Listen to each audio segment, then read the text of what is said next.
Well, good evening, folks. Hello, hello. Thank you for joining me. I appreciate you spending your Friday with me. So, welcome. I guess you're home, actually. Welcome. So my name is Tolga Ozyurtcu. I'm a faculty member in UT's Department of Kinesiology and Health Education. And if that's not enough of a mouthful, I teach in the areas of sport management and physical culture and sports studies. And we are within the College of Education. We've grown out of the old phys ed departments. So before I start, what's our Longhorn population here?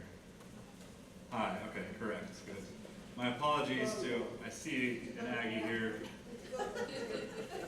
I've only got 2 or 7 jokes at your expense, but Team USA. correct. Real quick about me. You're not here to hear about me, but to let you know about who you're dealing with here. So, I grew up in Los Angeles. I'm the proud son of Turkish immigrants. And I did my undergraduate degree at Haverford College outside of Philadelphia, studied political science. Then, like some of your kids and grandkids, I had a quarter-life crisis and sort of moved back home, was coaching high school soccer. What do I do next? Do I go to law school? Do I do this? Do I do that? And I made one of the best decisions of my life, and I came to Austin in 2008 to start graduate school. So I got my master's and PhD in the same department, and through some sort of cosmic set of circumstances, a little bit of luck, and being just good enough, I was actually able to stay where I trained, which is such a luxury. And so that's kind of a short version of how I got here. More important than me, there's the family. I've got some of the family here tonight, actually. Hilda, my wife's grandmother, my grandmother-in-law, is a resident here and helped me get on the slate here.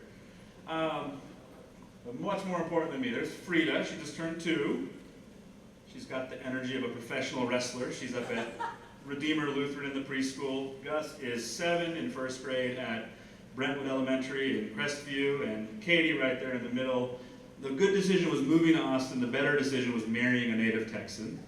So she's Westlake class of 2003, I think. Yeah. And if you know anyone looking for a realtor, there's no one more hardworking and ethical than her. You can let her know I plugged her.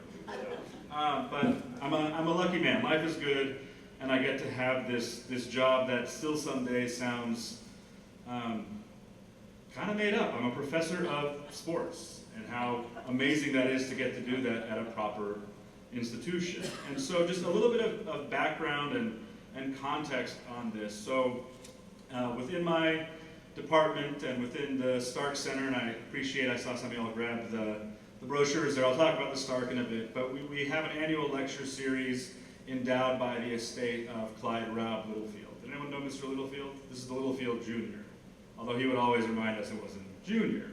And so lectures kind of connecting sports to the academic enterprise. And the first few of these that we did were football related. There was one on Earl Campbell, one on the NCAA, and last 2 years ago in the planning phase for 2024, we were saying, all right, let's not do football, this and that. And because I'm a smart guy, I said, what about the Olympics? It's an Olympic year, it's Paris, we're a great Olympic university, and everyone loved it. And then because I'm not such a smart guy, I realized they were all looking at me and said, well, why don't you do it? I said, okay, I'm not really an Olympic historian. I love my institution, but I'm not really a UT historian, but all right, I can dig into this. And so this was a talk I originally gave in October, not long after the last Olympics wrapped up. So if you're wondering why we're talking Olympics a little bit out of the cycle here, that's the context. And then I had touched base with Ruth about maybe if some folks want to come check things out, but we couldn't make the calendar work. She said, well, why don't you just come do it with us? I said, all right, well, get me out of putting the kids to bed for one night. So, and so professionally, I wear a lot of hats between the teaching I do and various administrative type things, but as a scholar, I'm primarily a historian, and I'm calling this a historical celebration. So we're going to spend a lot of time in the past, but I want to start with the recent past, and this would be August 3rd of last year, 2024, and if you were here in Austin, it's 2:20 p.m. In Paris, it's 9:20. And it's the final of the women's 100 meters at the Stade de France. It's raining, and the track is wet. And if, like me, you're an American, you're cheering for the favorite, Sha'Carri Richardson, over there showing her nails. Cocky, brash, and very, very fast. Richardson ruffles the feathers of some sporting traditionalists, but she's our gal. At least one of the great American sporting archetypes that we embrace. But if, like me, you have the honor of being a Texas Longhorn, you're also cheering for Julian Alford. A four-time NCAA champion from tiny St. Lucia. It's about 1/5 of Austin is the whole population of the country. Alford is 23, and like Richardson, her rival, she is fast. Very, very, very fast. She's run the fastest in qualifying, but the commentators still favor Richardson, whom they call the Queen of Sprinting during the introductions. But we know how this ends, right? I know you were watching. Boom. Alford wins, bringing home St. Lucia's first ever Olympic medal of any type. And she doubles their medal count a couple days later with silver in the 200s. And it's a great day to be a Texas Longhorn. Alford's run that day was awesome in and of itself, a moment of sporting excellence that can and should stand on its own. But she also gives us a moment to capture some of the themes I'd like to explore tonight. The university's excellence in track and field, the rise of the female athlete, the diverse international population of the 40 acres and its athletes, and how we think of ourselves as Texans, something resembling a country in our own right. It looks something like this. And it's a half-serious joke that Texas is its own thing, approaching a national identity. I remember my first visit to Austin to interview for grad school in 2008, when I saw the Lone Star Beer billboard proudly advertising itself as the national beer of Texas. I remember on that trip meeting the great Charlie Craven. Anyone know Charlie? Okay. Physical educator, legend on what would become my side of campus. And he mentioned that he looked at my graduate school application and noticed that I spoke a couple languages, and that was great, but I was missing one. I panicked. Here I was, foolish enough to pursue an advanced degree in sport and cursing myself for never having learned French, the language of international sport. I tried to stay very calm, kind of sheepishly asked, "Well, sir, what language am I missing?" And he cracked the slightest smile and he said, "Well, son, you've got to work on your Textanese." But let's play with this for a second. The Olympics are, of course, a contest amongst nations. If we were the University of Texas, in fact, a country, who's got a guess as to where the university ranks on the all-time medal counts for nations? In case it helps your guess, I can share that we have 178 medals in total. So if we were a country, where would we rank? Any guesses? Top 10? Not that high. 5. 26th. If we were a country, we'd rank 26th all-time on the medal table. Right after Spain and ahead of Norway. If we take a look at gold medals, we're even better with our 98 golds at 17th all-time, right between Finland and Romania. And yes, I don't do a lot of math, but over half of our medals have been gold. I'm sorry to say that there are a handful of universities that do outpace us. We rank 5th all-time, behind Stanford, USC, UCLA, and Cal Berkeley, in that order. And yes, this may be another argument to get rid of California altogether. I can say that as a native Californian. The accomplishments of these schools are no doubt impressive in their fine company, but I do think it's worth noting that they have historically tended to offer many more sports than we do. And again, that's not their fault, but if we were to adjust for things like water polo, gymnastics, sailing, things that the Horns don't compete in, it gets a lot closer across the board. Of course, we want to think about other universities and our rivals. So our friends in Norman, Oklahoma, they've got 56, which is pretty good. And down in College Station, little brother has gotten 43 of these medals, and we're happy for him. But let's get back to something more pleasant here. So, oh yes. Now, there's different ways of counting these medals. Yes, sir. What about counting people who are on the coaching staff who won medals? That's fair. This is only a athlete medal count. So people who have, If we bring in the coaches, the numbers go up. yeah, Yeah, absolutely. Probably by a lot. about 20 or so. A healthy amount. About a 10% boost if we include the coaches. But yeah, those are only athlete medals. That's a fair point.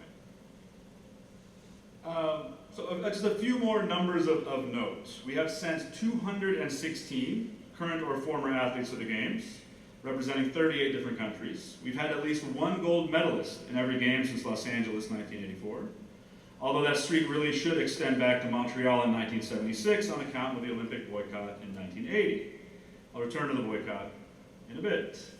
We've had an Olympian at every summer game since 1936 and only had 3 summer games without a medal. It's been a while since we were totally blanked. Last year in Paris, we had an excellent showing, 16 total medals, which would make us the 16th best country, and our 6 golds would rank us the 14th best country. We are, to say the least, pretty good. And the numbers are great and something to be proud of. Numbers matter to us sports people. We love numbers, we love a good stat, but they're of course only part of the story. And the people behind the numbers, who give life to the numbers, are arguably what matters the most. And so with the rest of my time tonight, I'd like to tell you about some of those people. I'll start more or less at the beginning and work mostly chronologically, taking a moment here and there to highlight some broader themes as they emerge, moving through the decades as appropriate. And please trust that there are so many stories that I'm unable to tell today, and I am sure I will leave out some of your favorites. I'm leaving out some of my own favorites. But my hope is that the stories I have selected help us to not only celebrate the institution and its athletes, but also to help us understand the broader Olympic movement, the history of modern sport, and the educational value in studying sports and physical culture.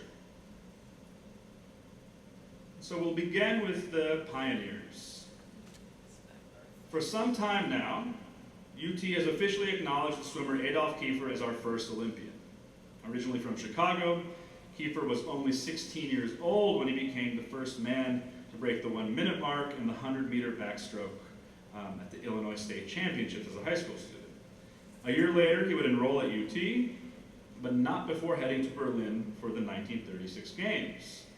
These are, of course, a historically notable games. In some ways, the first Olympics to rise to the heights of spectacle that we now associate with the Olympic Games. And they were, of course, a very deliberate spectacle. These were Hitler's games, an opportunity to showcase the wealth, might, power, and capability of Germany as host nation, and a showcase for the supremacy of the Aryan athletes on the field, the so-called master race. Today, we remember these games because of Jesse Owens and his 4 gold medals, each medal a strong blow to the notion of white supremacy. There was also gold to be had for our fellow Longhorn when Adolf Kiefer won the 100-meter backstroke, setting a new Olympic record each time he entered the pool. He set the record in the first round heats, broke it in the second, and one more time for good measure in the final, and his time of 105.9 would stand as the Olympic record for 20 years. But here's the thing. Kiefer was our first medalist, but it turns out he wasn't actually our first Olympian. And it feels a little bit wrong to take this distinction away from him, because as long as I've been at UT, he's held this. And especially feels bad to take it from him because by all accounts, he wasn't just a great athlete, but also a great individual, extremely distinguished in the military, in business, and in philanthropy. But we study history in an attempt to get things right, or as right as we can. And so, like I said, when I first started this process, I just assumed I would start with Kiefer, whose story I was already familiar with.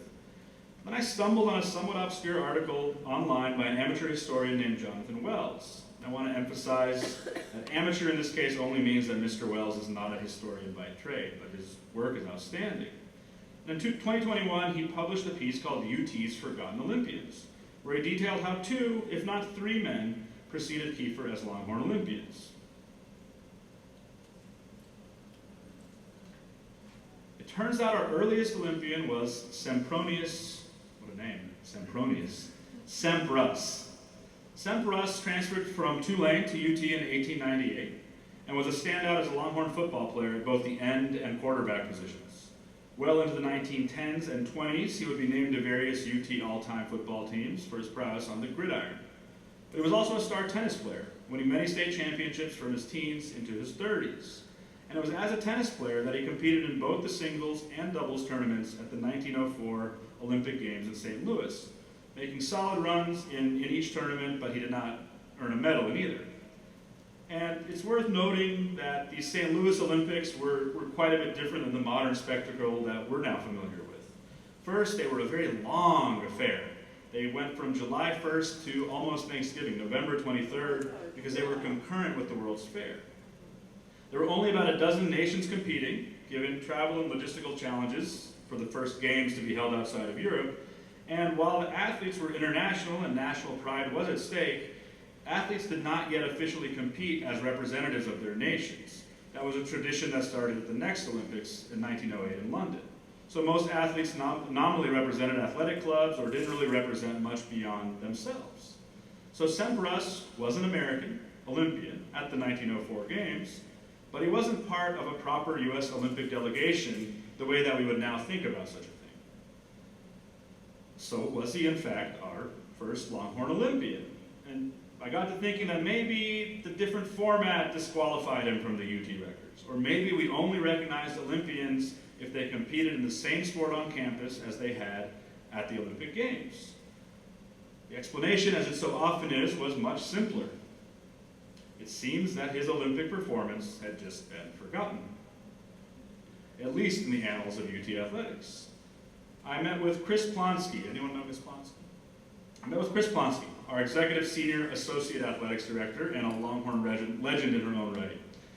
And CP, as she's known around campus, doesn't formally oversee our Olympic records, but given her wealth of institutional knowledge, she works very closely with our Sports Information Office. So when I asked her about Russ and Ralph Hammonds, who we'll meet in a moment, she acknowledged that these men were truly off the radar and that they'd fallen through the cracks.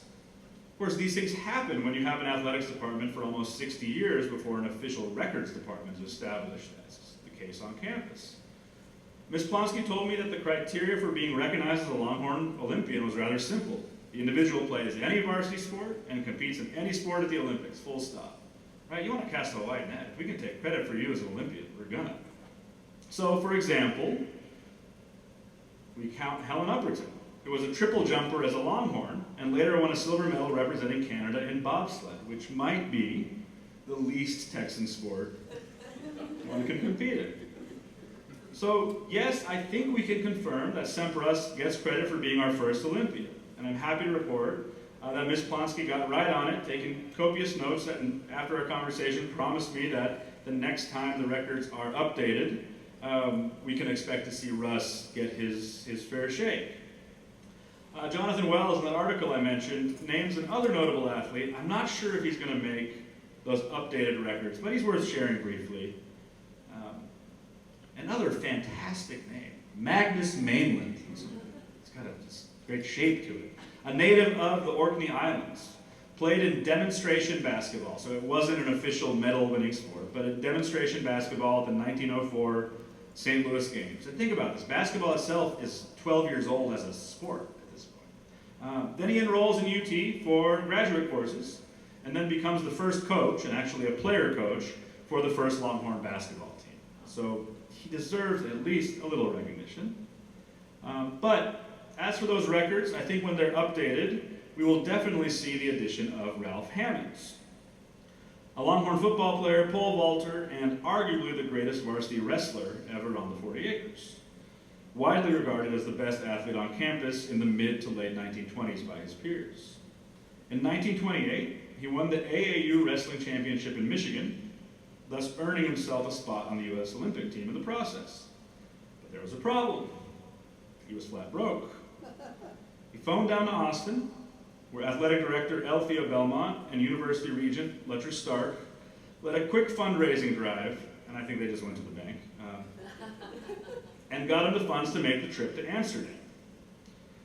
Hammonds took advantage of their generosity. He had a heck of a run in those games, losing narrowly in the gold medal match, and somehow he didn't get a silver. Due to a tournament structure I still don't totally understand, he finished at 4th overall. So he lost the championship bout, then he had to fight a couple more times, but still 4th place is pretty darn good. And I wanted to share the story of Hammonds because he definitely qualifies as another forgotten Longhorn Olympic pioneer. But I also want to go back to a couple names I just mentioned and introduce a couple more because linked together through Hammond's story, we get a sizable chunk of the broader history of sports and physical culture on campus. And it sounds weird for me to say this out loud, a line that comes straight into my current career and my own work. And so Hammonds played football and ran track under Coach Clyde Littlefield, whom we remember by the street named after him and the eponymous Clyde Littlefield Texas Relays happening right now, but you're here for the better show. One of the top track and field events in the nation. I think we're at 100 years now. And then there's also El Theo Belmont, yes, for my fellow Horns, of Belmont Hall, my home away from home, in the bowels of the football stadium. You meet people around the state of Texas and you tell them you have an office in the football stadium and they are very impressed. But if you've been in Belmont Hall, you know that it has the general aesthetics of like a Cold War era bunker, but still, it's pretty cool. And we're getting a very nice renovation. But that's Theo Belmont. He was our first director of intercollegiate athletics, hired in 1914 on the urging of H.J. Lutcher Stark, who you'll remember as the fundraising regent who helped get Hammonds to Amsterdam. Stark arrived on campus in 1905, already known as the richest boy in Texas, the first student to bring a private automobile to school, and his butler. I had a mini fridge. East Texas, timber fortune. Yes, sir. The big timber money. As a student manager of the football team in 1910, Stark would turn the first profit ever earned by any UT team. And from that experience, really began a lifelong dedication to the university, with 3 decades served as a regent, including some time as the chair of the board as regents. Along with bringing Theo Belmont along in 1914 and 1937, for better or worse, he ushered in the era of big-time football by pushing through the hire of the legendary coach Dana X. Bible. You may know this story, but this is where Bible famously asked for more money than the university president is paid. And Stark goes to the legislature and says, look at me, we're going to pay the man his money, and then we'll pay the president $1 more, and I don't want to hear none of it. You tried to explain football to someone not from Tech, I mean, where do you begin? Stark and Belmont also hired and mentored Roy McLean, who was Hammond's wrestling coach. And to the best of my knowledge, the man responsible for the first formal weight training curriculum on any college campus anywhere. This is out of Gregory Gym. Fast forward to the 1950s, and Roy McLean mentors a name that might be familiar to some folks in this room, the late, great Dr. Terry Todd. Anyone know Terry? All right, we'll talk. That's a good thing. Jump forward a little bit more, and we get to Dr. Jan Todd, holding up Terry, my current department chair in kinesiology, former strongest woman in the world, and with Terry, founder of one of the world's leading museums and archives of sports and physical culture, the H.J. Lutcher Stark Center for Physical Culture and Sports. Yep, that's the same Stark from all these stories. So see how we kind of tie it all together. And I appreciate, I saw a lot of you grab the brochures, but I just wanted to kind of briefly share this. And I know we've done some groups with some of you. Has anyone been to the Stark Center? Okay, great. We'd love to have you back. And I'd love to, and I'll talk to Ruth, and maybe we can do a big group thing and do a more proper tour. But I kind of blast through those names and decades, but I think it really all ties together that this history and this culture kind of, in some ways, makes the Stark Center make sense. And the work that we do there, especially now as the archive, the official archive of UT Athletics, I think we play a critical role in the understanding of sports and the body and understanding how these things function in broader society and the world, and without places like the Stark Center, which is truly a world-class archive and museum, we might lose some of these stories, like the stories of Semper Us and Ralph Hammonds. And for folks who haven't been, there's plenty of detail in the brochure, but what we are is a library, museum, and archive, and we are a hidden gem of Austin, Texas, I truly believe. We're tucked away in the north end zone of the football stadium, and when I bring folks there, they go, "This is amazing. I had no idea you were here." So my mission is to eliminate the second half of that sentence. So anyone you know who has an interest in sports, in history, in art, in exercise, send them our way. We're open all week long, free to everyone, to the public. Come hang out in our reading room. Give me a call. I'll give you a tour. I'll show you the weird stuff in the archives. And we've got some weird stuff. We've got some cool stuff. Yes, sir? And make sure you show people the stuff in the back room. That's why you got to call me. Because if you want to get to the back, we got some gatekeepers. And they're all bigger and stronger than I am. So anytime you want, you can come and see the reading room, the galleries. And honestly, you'll see someone working. Ask them to peek in the archives. They'll be happy to take you back. But what we do, we're primarily a research center. So we've got folks who come from all over the world to dig through the collections. And I could spend another just hour talking about that. But please trust, if you're ever looking to pass a few hours and see some interesting, great historical stuff, we'd love to have you. And if you didn't grab one of the brochures, you can grab one. I'll give you a card at the end of the night. I'm going to get you to the Stark by hook or by crook. But back to the business at hand. So from our earliest pioneers, let's fast forward another bit to another trailblazer, Longhorn basketball player Albert Almanza.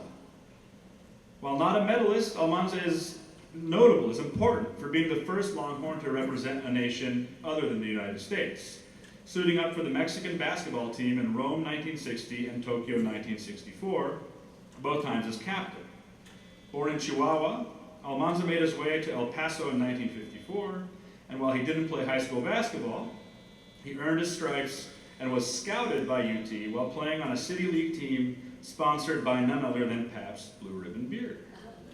Enrolling at UT in 1958, he led the Horns in rebounding in 2 of his 3 seasons, winning a Southwest Conference championship and making it to the NCAA tournament Sweet 16 in 1960, the same year he competed for Mexico in Rome.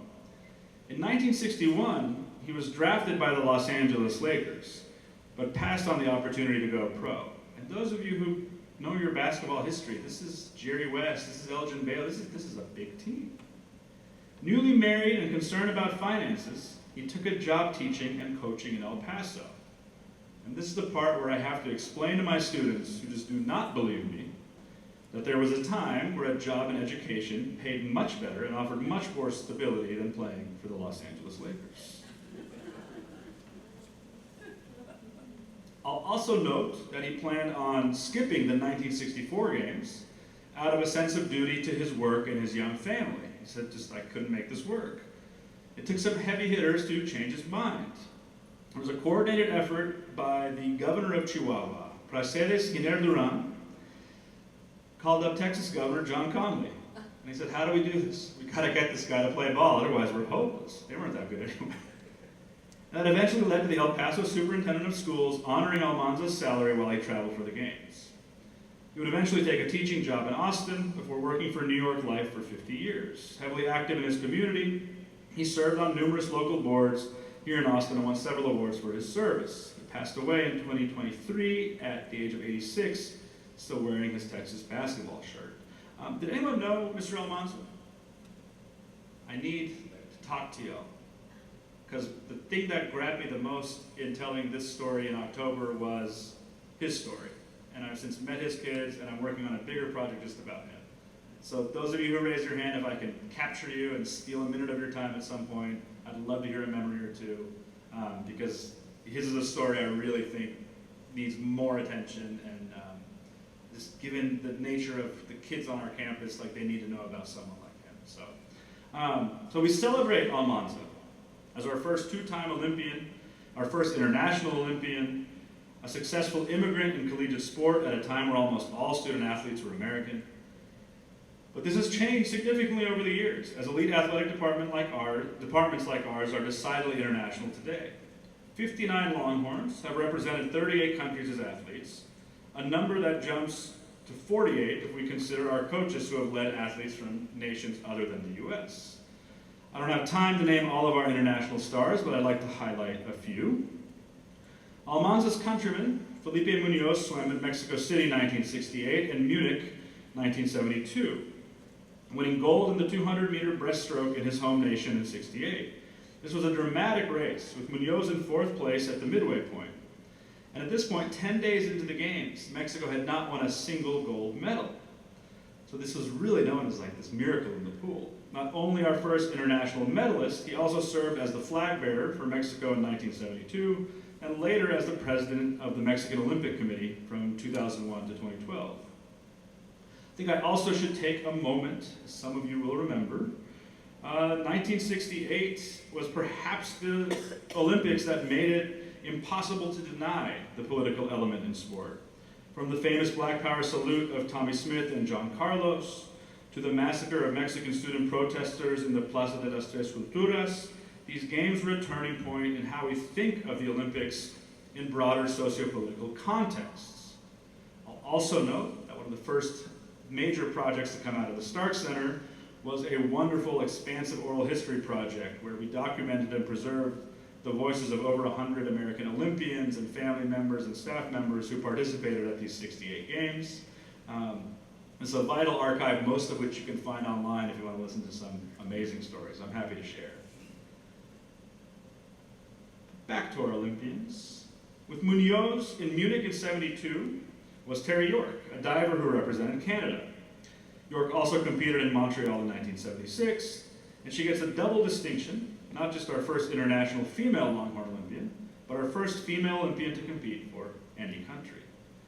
And if you know your women's sports, competing in 1972 is relevant because 1972 is, of course, the year of the passage of Title IX.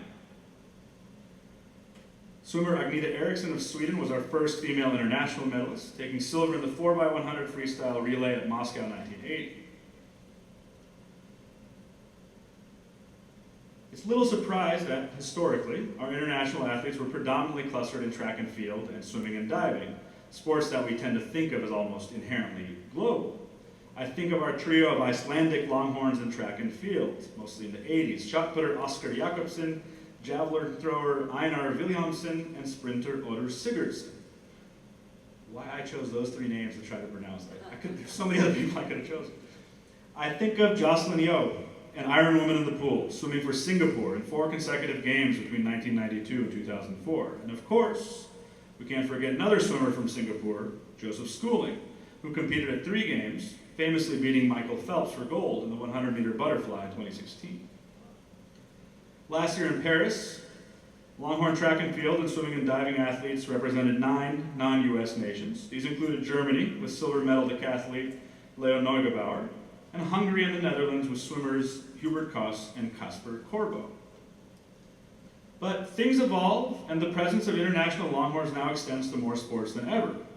In Paris, we also had tennis player Lulu Sun of New Zealand, basketball player Yvonne Anderson, who represents Serbia as a naturalized citizen, where she plays her professional ball, Czech golfer Sara Kuskova, and Julia Grosso, a soccer player for Canada. I want to highlight Grosso for a moment, for 2 reasons. First, she was responsible for an all-time great soccer moment, maybe the most surreal moment in the history of that sport, when she scored the gold medal-winning penalty kick in a completely empty stadium in Tokyo. This lasting symbol of the pandemic era in sports and beyond. Second, she presents an interesting case study in the new world of college athletics. We're now approaching 4 years of the so-called name, image, and likeness era, where student athletes can be compensated in a range of ways. But international athletes are largely excluded from these financial opportunities. There are some technicalities that aren't really worth getting into, but we can oversimplify and say that if you're an international student athlete, you don't really get to cash in on these opportunities. And this was certainly a big factor in Grosso's decision to leave UT early before she graduated. I remember talking to her about this, and what are you supposed to do? Tell a 20-year-old to turn down the opportunity to make in the high six figures? I said, you can always come back. She says, I will. She promised, so we'll see if she does it. But for now, she's had a great career in northern Italy, playing at Juventus, which is one of the great soccer clubs of the world, and she's continued to star for the Canadian national team. I don't think it was an easy choice for her to leave, but I think her career has borne it out. Of course, the changing nature of college sports broadly reflects the historical change in the Olympics as well. We will all remember a time where professional athletes couldn't participate in the games. We've now witnessed Longhorn Kevin Durant feature on 4 gold medal winning teams in between his NBA seasons. And our heavy international presence in track and field and swimming and diving, should come as no surprise, as these are also the sports with our largest number of Olympic athletes, regardless of nationality. Where do you begin with Longhorn track and field? Where do you begin with Longhorn swimming and diving? I could probably do an hour or more on each of these and just leave you dizzy with all the names and accolades, but I'll try to briefly do some justice here. If we start with track and field, our second most decorated sport, our women actually run the show here with 28 total medals, 14 of which are gold. The men are no slouches, 15 medals, 6 of which are gold. Our first medalist in track was Dean Smith, not the famous basketball coach. Smith won gold in the 4x100 relay at Helsinki in 1952. He's also just a great Texas story, a great Texan. Anyone know him? This one was new to me. This is a story, though, that I had to share when I learned more about it. As a Longhorn, he ran 9.4 in the 100-yard dash, 1/10 of a second off the world record at the time. He went on to play pro football for the LA Rams and Pittsburgh Steelers, got bored with that, and turned his attention to rodeo. Seemingly intent on pushing his body and punishing his body, he spent the rest of his days working as a stuntman and actor, mostly in Western films like McClintock and Rio Lobo, TV shows like Gunsmoke, and had a career long enough to even do stunt work in Walker, Texas Ranger. Following Eddie Southern's silver in the 400-meter hurdles in 1956, we had a bit of a Texas-style drought for 20 years. It took 20 years before we sent any track athletes to the games, but we sent 6 men to the 76 games in Montreal. These are the Bruce Jenner games. Most notable was Johnny Lamb Jones, gold medalist in the 4x100 relay, and our first black Olympian. Jones was a standout on both the UT track and football teams, starting his career backing up an obscure gentleman few have heard of named Earl Campbell. Later, Jones earned a Sun Bowl MVP award in 1978, and I love a great nickname, so I have to share this. So Coach Darrell Royal gave him the nickname of Lamb because, along with Johnny Lamb Jones, there was another guy on the team also named Johnny Jones. Lamb was short for Lampasas, where the Olympian Jones hailed from. If you're wondering about the other Jones, he was from Hamlin, so he was Johnny Ham Jones. I love that. Ham and Lamb. I can't get over that. Lamb was drafted by the New York Jets in 1980, making headlines as the first NFL player to receive a contract for over $1 million. Sticking with the men of track and field, we've had some recent success in a range of events. I mentioned Leo Neugebauer earlier, the silver medal decathlete from Germany. He followed in the footsteps of American Trey Hardy, who also won silver in that event in 2012. And Hardy's 2012 teammate Leo Manzano took silver in the 5,000 meters, punishing events. But we got to celebrate the big man, Ryan Krauser. Took his 3rd consecutive gold medal in the shot put in 2024. If you were watching, it was never really in doubt. Krauser also holds the world records in both indoor and outdoor shot, and his success reminds us that even sports that appear relatively straightforward, they're deceptively cerebral. He's known for a very innovative technique and a unique approach to training. He draws on insights from mixed martial arts and baseball, and he even works with some radar technology that's really more commonly used by golfers. Notably, his Wikipedia page notes that he consumes 5,000 to 6,000 calories a day during the season, which is a regimen I have occasionally applied myself with very different results.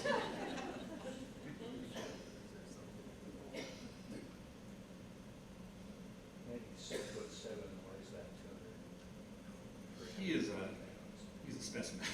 He's a large man. We had a handful of women precede her, but glory for the track and field women of the 40 acres really begins in 1992 at Barcelona with Carlette Guidry's gold in the 4x100, a feat she'd repeat on home soil in 1996 at Atlanta. And she really set a standard in that event. Was eventually matched by Longhorn's Bianca Knight in 2012 and Morlake Akinoson in 2016. Since Guidry's time, we have been consistently represented and successful in women's track and field, notably by several American and Jamaican women who have steadily added to our medal counts. And speaking of Jamaicans and Americans, our greatest woman arguably, in track and field is Sanya Richards-Ross, a Jamaican American. Notable for her longevity as much as her success, she won gold in Athens 2004, Beijing 2008, and 2 golds in London 2012, picking up a bronze in Beijing as well. Her 2008 gold came in the 4x400, where she was joined by her Longhorn teammate, Mushami Robinson.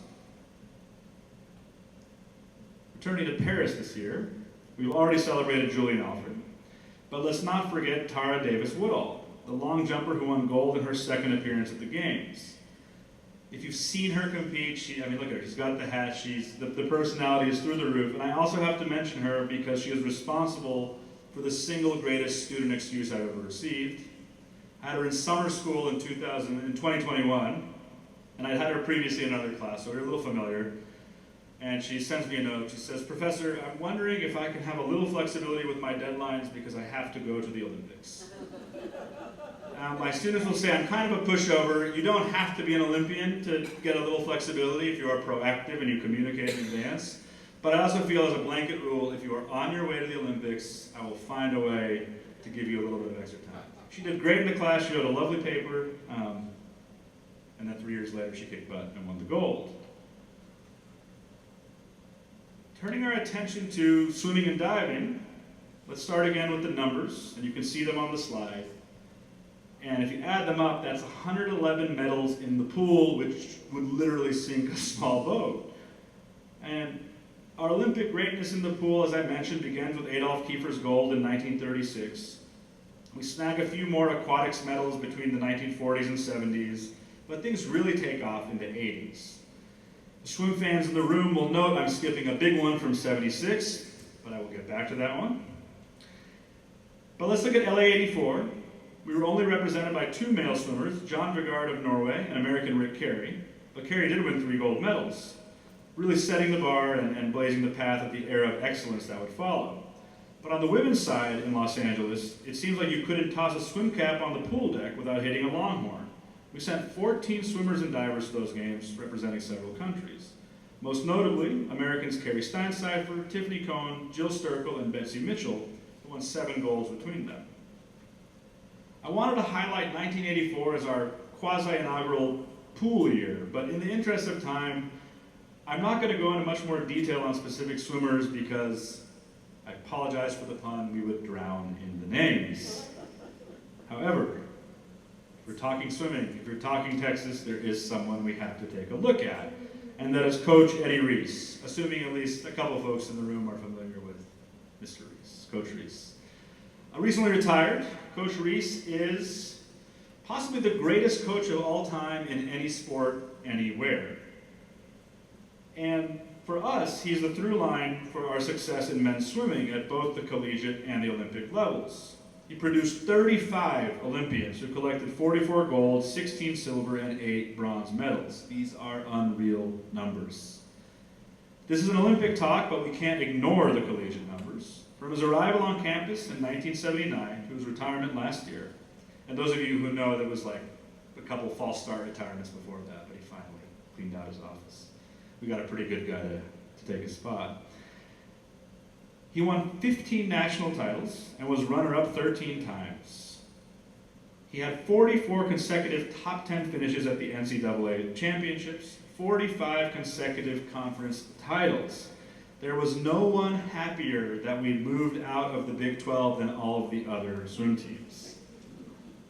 The only coach to win a team title in 5 separate decades, and so on, and so on, so on. This is excellence at a level that approaches absurdity, but should command nothing but respect and admiration. And it wasn't just that Coach Reese produced Olympians, he was there on the pool deck as a coach 6 times.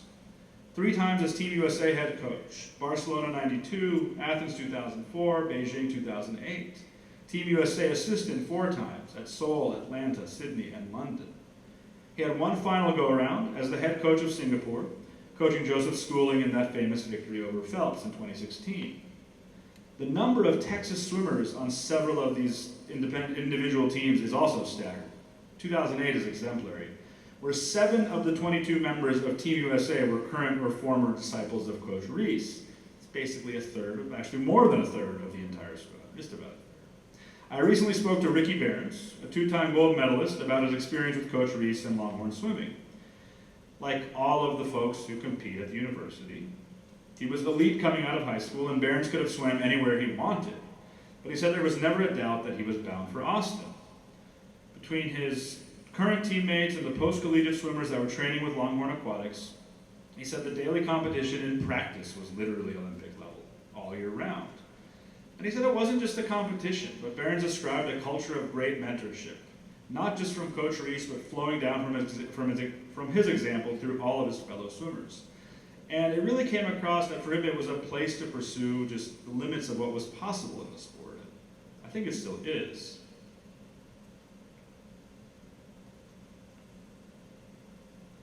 So, I'm going to try to bring this home here in a few minutes. The young people today, my students, they love to talk about the GOATs. Do we know what the GOAT is? The greatest of all time. They love it, the GOAT. Everyone's talking about the GOATs. So, Coach Reese is our undisputed GOAT of coaching. I think that's easy. But who is our GOAT Longhorn Olympian, the greatest of all time? If we go on medal count, it might be swimmer Gary Hall Jr., a massive haul of 10 medals with 5 gold.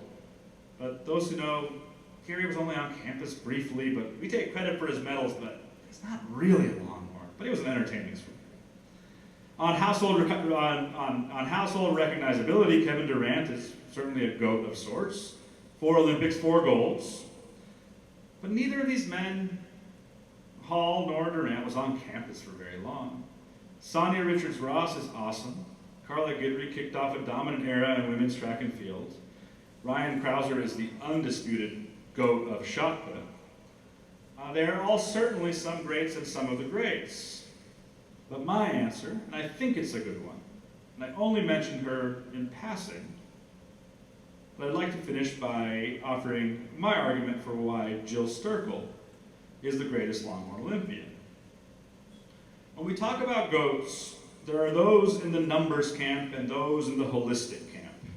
I'm in the holistic camp, but trust me that Jill Sterkel's numbers are pretty good, pretty darn good. 4 medals, 2 golds. But what I mean by holistic is the body of work, the longevity, how it all comes together. When I think of sporting greatness, I think not just of performance, but of contributions and of education. By education, I mean what we learn from the greats in any sport. There is the learning about ourselves, humans royally speaking. The greats show us what is possible at the intersection of talent, discipline, hard work, and desire. There's also the education of what someone's story can teach us about things beyond that individual. And so, to wrap things up, I'd like to take a closer look at the Jill Sterkel story, or at least some of her highlights. So the year is 1976, the games are Montreal.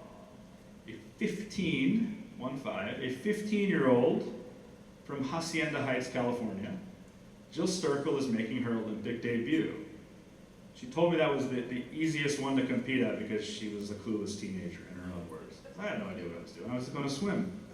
The Cold War drags on, a looming specter in international sport and beyond. The Eastern Bloc has fully embraced doping. The women of the East German swim team, the GDR, are, as the kids say today, juiced to the gills. I will briefly sidebar and say that the GDR doping program, the Eastern Bloc doping programs are truly stains on the history of sports, but really victimized not only their opponents who are robbed of fair play and clean competition, but also their own athletes, especially these young women under a totalitarian state who didn't really have much say in the matter. And I do think we can fairly judge them differently than a pro ball player or a famous bicyclist who willingly and knowingly makes a decision to take banned substances. But that said, they were cheating. They were cheating and they were winning. In that Olympics, when all is said and done, that swim team, the East Germans, will win 10 of 12 events in the women's races. But there is the 4x100 freestyle relay. Does anyone remember this? The East Germans are heavily favored in everything at this point, and they're in the lead through the first two legs, until the third leg, when Jill Sturkle, 15-year-old Jill Sturkle, comes out in a flash, erases the deficit, and sets the stage for Shirley Babishov, who absolutely flies in the anchor leg and seals the gold. If you haven't seen the race, you gotta watch it. YouTube is good for something, I promise. What's also really amazing is we're so used to our coverage today with hundreds of cameras in the arena. I watch these old events and I'm constantly waiting for them to show me a different angle, or I'm looking, can I click something? It's like, there's two cameras. You can watch them from the side, you can watch them from the end, but it's still, it's amazing. Most of us celebrate the 1980 Miracle on Ice, the US over the Soviets, as the great American Cold War sporting moment. And I think we celebrate that with good reason. But I think Sturkle and her teammates, that relay in '76 has to be right up there. Amongst many swimming historians, it's held up as the greatest upset in swimming history, but I think it's more than that. And I think it's really been overshadowed as a great American sporting moment, largely because we haven't taken women's sports as seriously as we should have. But it's an amazing moment in sport history, and here is Jill Sturkle, at the start of her career, at the intersection of doping and the Cold War, which are really critical themes in understanding 20th century international sport. She arrives on campus in 1979, recruited by coach Paul Bergen. Like most of our elite swimmers, she could have gone just about anywhere, but she told me that something just felt most right at Texas, and that she actually was excited by Bergen's reputation for being a tough coach, although she used a more colorful descriptor. I will skip the collegiate swimming accolades, but they are voluminous. But let's consider her moment in history. This is only 7 years after the passage of Title IX, the federal gender discrimination legislation that blew open the doors for women's sports participation. She enters college swimming under the Association for Intercollegiate Athletics for Women. That's the AIAW. She'll graduate as the AIAW gives way to the NCAA. So here she is again, winning a lot, presumably having some fun in Austin, but also living history in the evolution of women's sport. As with other programs across the country, the Texas program Sturkle joined was one within an environment that was really still grappling with a new era in women's sport. It's kind of embarrassing to remember that Coach Darrell Royal went to Washington in 1975, leading a contingent of coaches, of football coaches, whose mission was to stifle Title IX as much as possible. Proudly today, we're a pretty exemplary athletics department when it comes to women's sports. And look at our Olympic success. We really become an Olympic institution in the 80s as the dust of Title IX begins to settle, and our women keep pace with the men and exceed them in track and field. Last year, for the second Olympics in a row, across the board, American women won more medals than the men, in large part because of the systematic support for women's sports on campuses like UT. During her freshman year, Sturkle qualified for the 1980 Games in Moscow, along with 17 fellow Horns across various sports. But only 10 of them would go, on account of the Olympic boycott spearheaded by President Carter. Of course, in response to the Soviet occupation of Afghanistan. For Sturkle and her fellow American Olympians, this must have been heartbreaking. When we spoke, she was still understanding of the decision, mentioning some sense of duty. But I can say that she and her American teammates and the athletes of the 66 other boycotting countries were surely robbed of a precious opportunity. We can't dwell on what could have been, but I'm confident that there would have been more medaling opportunities in Moscow and Sterkel would definitely be further up in the all-time records. I mean, she would be at the peak of her collegiate career in that competition. She'd be even more of a GOAT. That disappointment and missed opportunity aside, there she is again in the historical moment. The Cold War still. A reminder, as in 36 and 68, and 72 with the terrorist attacks, that the Olympics and sport are political, for better or worse, no matter what some people would have us believe. And this is what I mean by the greater educational component of her greatness. I have the honor of teaching our undergraduate introductory course on the history and ethics of sports. That's a real class. I could easily draw on Sterkel's career for half of the topics we covered: doping, politics, gender, amateurism, college sports, the Olympics. There's a Jill Sterkel class to be taught. It would be a good one, because she was there and she is there. As an athlete, Sterkel more than meets the longevity argument for a GOAT. In 1984, she captained the team and picked up a gold in the 4x100 relay in front of a hometown crowd in Los Angeles. Her parents, who had long been volunteers at swimming events, were on the pool deck. That's got to be pretty cool. As a 27-year-old in Seoul, again as captain, she added 2 bronze medals, capping off an impressive run across 4 Olympics, 12 years after her debut. And please remember, I'm sticking to the Olympic script here, not mentioning any NCAA accolades, swimming world championships, Pan Am Games or other international competitions, or even the bronze medal in water polo at the 1986 World Aquatics Championships. I guess I just mentioned that one. She also crushes the longevity argument for a Longhorn. I've always joked that I'm a bumper sticker Texan. You know the one? I wasn't born here, but I got here as fast as I could. And I think the same can be said for Sterkel, who, with the exception of a 1-year stint as the head coach at Indiana, has been on the 40 acres for 45 years. Her 5th year on campus, she served as a volunteer student coach before transitioning into an assistant coach role under Richard Quick, for whom she swam for after he took over in 1982. If you know swimming, you know Richard Quick. Dick Quick is an Olympic and swimming legend himself. We can jump to 92, when Sterkel became the head coach of Texas women's swimming and diving for a 14-year run, becoming the first woman to lead the program. Again, this is Coach Sterkel living history. There is a dying notion, a thankfully dying notion, that even female athletes must be led by men. I'm thankful we're close to putting that idea 6 feet under. The 1990s don't seem that far away, and they feel ancient in sports time, and we can really recognize Coach Sterkel as a trailblazer in this respect, one of the first women's coaches in a big-time program. As a coach, she remained connected to the Olympics, sending Longhorns Whitney Hedgepeth and Aaron Phoenix to the games, both gold medalists in the mold of their great coach. I think this should be enough, but to ice the cake, we can also acknowledge that since she left coaching, for almost 20 years now, she's served as the co-executive director of the T Association, the athletic department's great alumni association. So,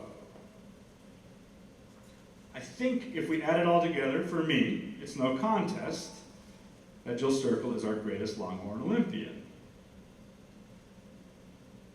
And so, how do we make sense of it all? This Texas-sized bounty we as Longhorns have borne witness to and been blessed with, earned by the blood, sweat, and tears of 216 fellow Horns and the countless others that pushed them to greatness. Their success is a pleasure to behold, an inspiration for all of our endeavors, great and small. It stretches the limits of our ability to put feeling into words, at least my ability. So for Coach Sterkel and Coach Reese and Ryan Krauser and Albert Almanza and the other 212 plus the coaches and all the rest, I'll defer here to the late Michael Novak from his beautiful book, The Joy of Sports. Novak writes, "To be at the right place at the right time, all the truisms leap to mind. To keep cool, to handle the hundreds of details and call exactly the plays that work, to fight one's way through opposition, to do what one wills to do, against odds, against probabilities. These are to practice a very high art, to achieve a few moments of beauty that will delight the memory of those who watched, or listened, or read for all their lives. What we mean by legend is what we mean by art, the reaching of a form, a perfection, which ordinarily the flesh masks, a form eternal in its beauty. It is as though muscle and nerves and spirit and comrades were working together as flawlessly as God once imagined human beings might. Thank you. Okay.